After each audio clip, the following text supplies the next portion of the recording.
嘅地方係 No.1。所以大家唔需要覺得，喂而家好似細眉細眼慶祝國慶，覺得好傷心，唔緊要，好在有呢一樣搭救，係咪啊？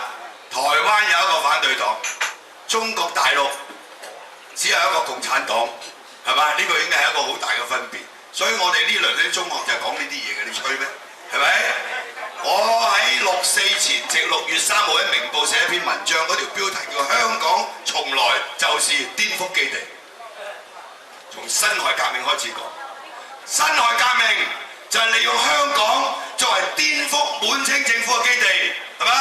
今時今日，我哋利用香港作為顛覆共產黨嘅統治嘅基地。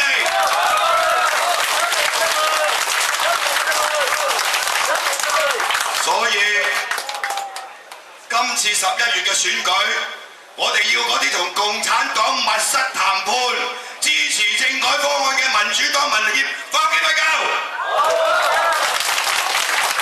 喺深水埗，人民力量梗有一個喺左近，招呼你民協，好唔好？